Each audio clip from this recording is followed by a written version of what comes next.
નમસ્કાર સજ્જનો. શ્રી કૃષ્ણ શરણમ મમ.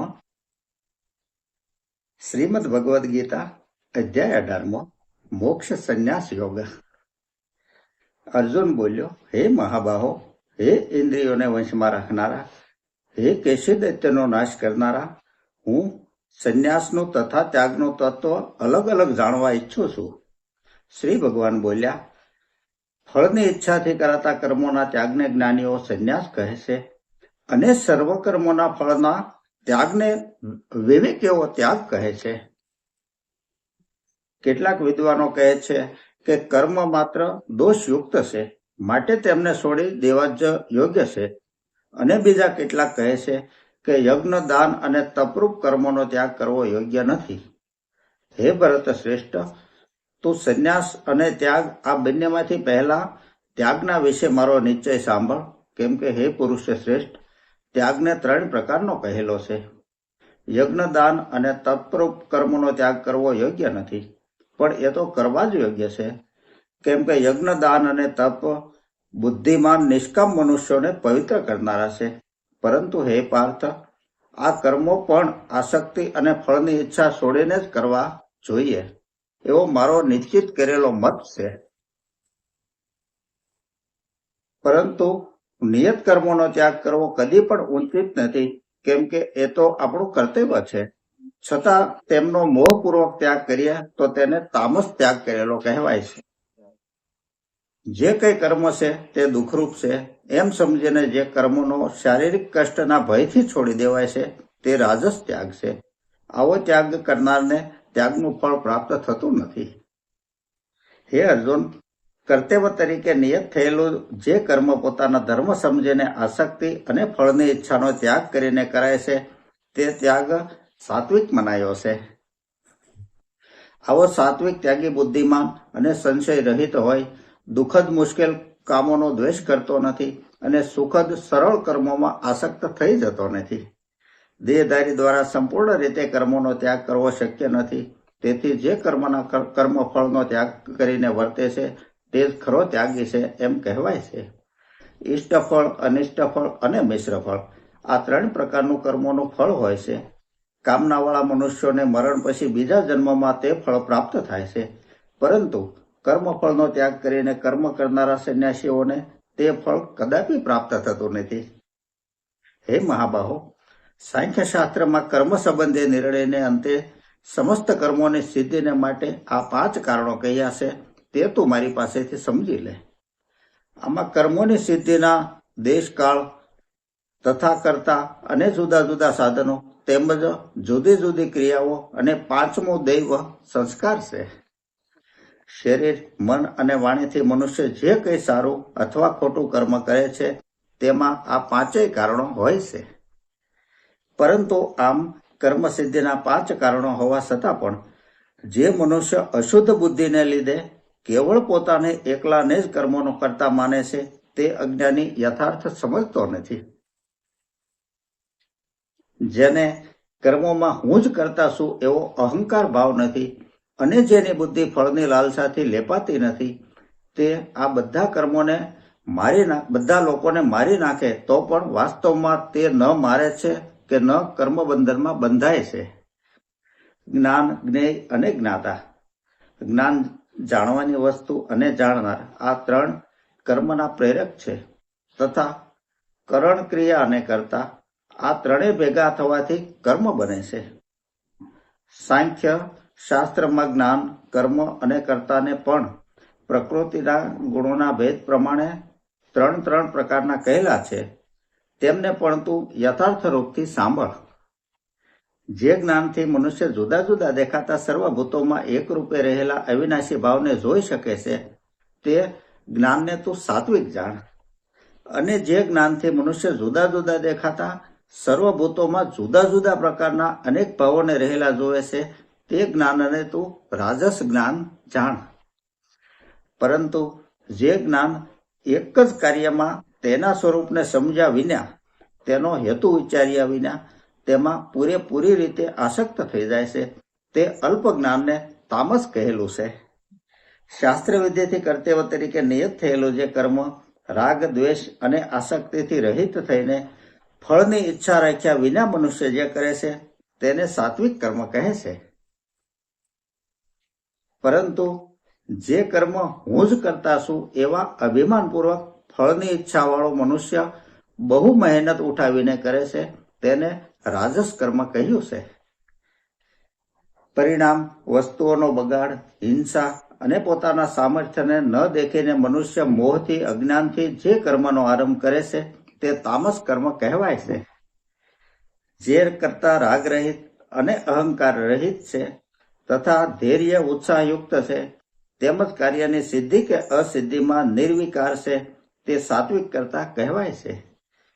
જે કરતા રાગી, કર્મફળની ખૂબ ઈચ્છાવાળો, લોભી, હિંસાના સ્વભાવવાળો, મેલા ઈરાદાવાળો અને હર્ષ તથા શોકના આવેશવાળો છે તેને રાજસ કરતા કહ્યો છે. જે કરતા અવ્યવસ્થિત, અશિક્ષિત, અજ્ઞાની, અભિમાની, જિદ્દી, ઉપકારીને અપકાર કરવાવાળો, બીજાઓને છેતરવાવાળો, આળસુ, શોક કરવાવાળો અને દીર્ઘસૂત્રી છે તે તામસ કરતા કહેવાય છે. હે ધનંજય, હવે હું બુદ્ધિ અને ધૃતિ, ધીરજના ગુણો અનુસાર જે 3 પ્રકારના ભેદ છે તેને અલગ અલગ રૂપે પૂરેપૂરો કહું છું તે તું સાંભળ. હે પાર્થ, જે બુદ્ધિ પ્રવૃત્તિ અને નિવૃત્તિ કરવા યોગ્ય અને ન કરવા યોગ્ય, ભય અને અભય તથા બંધન અને મુક્તિને તત્વથી જાણે છે તે સાત્વિક બુદ્ધિ છે. અને હે પાર્થ, મનુષ્ય જેના વડે ધર્મ અને અધર્મને તથા કાર્ય અને અકાર્યને યથાર્થ રીતે જાણી શકતો નથી તે બુદ્ધિ રાજસી છે. હે પાર્થ, અજ્ઞાનથી ઢંકાયેલી જે બુદ્ધિ અધર્મ અને ધર્મ સમજે છે અને સર્વ પદાર્થોને અવળી રીતે જુએ છે તે બુદ્ધિ તામસી છે. હે પાર્થ, મનુષ્ય જે એકનિષ્ઠ ધૃતિથી મન, પ્રાણ અને ઇન્દ્રિયોની ક્રિયાઓને આત્મયોગથી ધારણ કરે છે તે ધૃતિ, ધીરજ સાત્વિક છે. તથા હે અર્જુન, ફળની ઈચ્છાવાળા મનુષ્યો જે ધૃતિથી ધર્મ, કામ અને અર્થને અત્યંત આસક્તિપૂર્વક ધારણ કરે છે તે ધૃતિ રાજસી છે. હે પાર્થ, દુર્બુદ્ધિવાળા મનુષ્યો જે ધૃતિ દ્વારા નિંદ્રા, ભય, ચિંતા, દુઃખ અને ઘમંડને છોડી શકતા નથી તે ધૃતિ તામસી છે. હે પરત શ્રેષ્ઠ, હવે 3 પ્રકારના સુખને પણ તું મારી પાસેથી સાંભળ. એ સુખમાં મનુષ્ય અભ્યાસથી રમમાણ થાય છે અને દુઃખનો અંત પામે છે. જે સુખ શરૂઆતમાં ઝેર જેવું લાગે છે પણ અંતે અમૃત સમાન છે એવું આત્મજ્ઞાનની પ્રસન્નતામાંથી ઉપજેલા સુખને સાત્વિક કહેલું છે. ઇન્દ્રિયો અને તેમના વિષયોના સંયોગથી ઉત્પન્ન થયેલું જે સુખ શરૂઆતમાં અમૃત જેવું લાગે છે પણ અંતે ઝેર જેવું લાગે છે તે સુખને રાજસ કહ્યું છે. જે સુખ શરૂઆતમાં અને અંતમાં પણ મોહ ઉત્પન્ન કરનારું છે અને નિંદ્રા, આળસ તથા પ્રમાદમાંથી ઉત્પન્ન થયેલું છે તે સુખને તામસ કહ્યું છે. પૃથ્વી પર, આકાશમાં કે સ્વર્ગમાં અથવા દેવતાઓમાં તથા તેમના સિવાયના બીજે ક્યાંય પણ એવું કોઈ નથી કે જે પ્રકૃતિથી ઉત્પન્ન થતા આ 3 ગુણોથી મુક્ત હોય. હે પરંતપ, બ્રાહ્મણ, ક્ષત્રિય, વૈશ્ય તથા શૂદ્રોના કર્મો તેમના સ્વભાવજન્ય ગુણો અનુસાર વિભાગ કરવામાં આવ્યા છે. મનનો નિગ્રહ કરવો, ઇન્દ્રિયોને વશ કરવી, ધર્મ પાલન માટે કષ્ટ સહેવું, આંતરિક બાહ્ય શુદ્ધિ, બીજાઓના અપરાધને ક્ષમા કરવા, શરીર અને મનની સરળતા રાખવી, વેદ અને શાસ્ત્રનું જ્ઞાન હોવું, અનુભવ સિદ્ધ જ્ઞાન, પરમાત્મા અને વેદ વગેરેમાં આસ્તિક ભાવ રાખવો, આ બધા બ્રાહ્મણના સ્વભાવજન્ય કર્મો છે. શૂરવીરતા, તેજ, ધૈર્ય, ચતુરતા, યુદ્ધમાં કદી પીઠ ન દેખાડવી, દાન કરવું અને શાસન કરવાનો ભાવ, આ બધા ક્ષત્રિયના સ્વભાવજન્ય કર્મો છે. ખેતી કરવી, ગૌ આદિ પશુઓનું પાલન અને રક્ષા કરવી, શુદ્ધ વેપાર કરવો, આ બધા વૈશ્યના સ્વાભાવિક કર્મો છે. અને ચાકરી કરવી તે શૂદ્રનું સ્વાભાવિક કર્મ છે. પોતપોતાના સ્વાભાવિક કર્મોમાં પરોવાયેલો મનુષ્ય ઉત્તમ સિદ્ધિ પામે છે, પણ પોતાના કર્મોમાં પરોવાયેલો મનુષ્ય જે રીતે સિદ્ધિને પામે છે તે તું સાંભળ. જેનાથી સર્વ પ્રાણીઓ ઉત્પન્ન થઈ કર્મોમાં પ્રવૃત્ત રહે છે તેમજ જેનાથી આ સર્વ જગત વ્યાપ્ત છે તે પરમાત્માને મોક્ષરૂપ પોતાના સ્વધર્મ કર્મ દ્વારા પૂજીને મનુષ્ય પરમ સિદ્ધિને પામે છે. સારી રીતે આચરેલા વિશેષ ગુણવાળા પરધર્મ કરતા મુશ્કેલ અને ઓછા ગુણવાળો પોતાનો ધર્મ જ કલ્યાણકારક છે. કારણ કે પોતાના સ્વભાવથી નિયત કરેલા સ્વધર્મરૂપી કર્મનું આચરણ કરનારો મનુષ્ય પાપી બનતો નથી. હે કૌંતે, પોતાનું સ્વભાવજન્ય કર્મ દોષયુક્ત હોવા છતાં પણ તેનો ત્યાગ ન કરવો જોઈએ. કારણ કે જેમ અગ્નિ પોતે પેદા કરેલા ધુમાડાથી ઢંકાયેલો હોય છે, તેમ પ્રત્યેક કર્મ કોઈને કોઈ દોષથી ઢંકાયેલો હોય છે. જેની બુદ્ધિ બધી જગ્યાએ આસક્તિ રહિત છે, જેણે મન અને ઇન્દ્રિયોને જીત્યા છે, જેને કોઈ જાતની સૂક્ષ્મ ઈચ્છા રહી નથી, તે મનુષ્ય સંન્યાસ વડે નિષ્કર્મ સિદ્ધિને પરમાર્થ ભાવે નિષ્કામ કર્મો કરતો હોવા છતાં પણ કર્મ બંધનથી મુક્ત થવાનું પરમ સિદ્ધિને પામે છે. હે કૌંતેય, એ પ્રમાણે સિદ્ધિ પામેલો મનુષ્ય જે રીતે જ્ઞાનના પરમ લક્ષ્યરૂપ પરમાત્માને પામે છે કે જાણે છે, તે રીતને તું મારી પાસેથી ટૂંકમાં સાંભળ. ઉપર કહ્યો એવો વિશુદ્ધ બુદ્ધિવાળો યોગી દઢતાપૂર્વક પોતાનું નિયમન કરીને તથા શબ્દ સ્પર્શ વગેરે ઇન્દ્રિયોના વિષયોનો ત્યાગ કરીને રાગ દ્વેષને છોડી દઈને જ્યારે એકાંત સ્થાને સેવે છે, અલ્પ આહાર લે છે, વાણી શરીર તથા મનને વશમાં કરીને નિરંતર મારા ધ્યાન પરાયણમાં રહીને વૈરાગ્ય ધારણ કરે છે અને તે દ્વારા અહંકાર, બળ, દર્પ, કામ, ક્રોધ, પરિગ્રહ વગેરેનો ત્યાગ કરીને મમતા રહિત અને શાંત પ્રચ્છન્ન ચિત્ત વાળો થાય છે, ત્યારે જ તે બ્રહ્મભાવને પામવા માટે યોગ્ય બને છે. બ્રહ્મભાવને પામેલો તે પ્રચ્છન્ન ચિત્ત વાળો મનુષ્ય કશાનો શોક કરતો નથી કે કશાની ઈચ્છા કરતો નથી અને સર્વભૂતો પ્રત્યે સંભાવ રાખતો મારી પરમ ભક્તિને પામે છે. મારી પરમ ભક્તિ દ્વારા જે મનુષ્ય હું કોણ છું અને કેવો છું તે યથાર્થ રૂપે જાણી લે છે અને એ પ્રમાણે મને ખરેખરા સ્વરૂપે જાણ્યા પછી તત્કાળ મારામાં પ્રવેશ કરે છે. તેઓ મારો આશ્રય લેવા વાળો મારો ભક્ત સર્વ પ્રકારના કર્મો રોજ કરતો રહે તો પણ મારી કૃપાથી શાશ્વત અવિનાશી પદને પામે છે. માટે તું મનથી સર્વ કર્મો મારામાં અર્પણ કરી મારામાં પરાયણ થઈ તથા સંભાવરૂપ બુદ્ધિ યોગનો આશ્રય કરી સદા મારામાં ચિત્ત વાળો થા. મારામાં ચિત્ત વાળો તું મારી કૃપાથી સર્વ સંકટોને ઓળંગી દઈશ.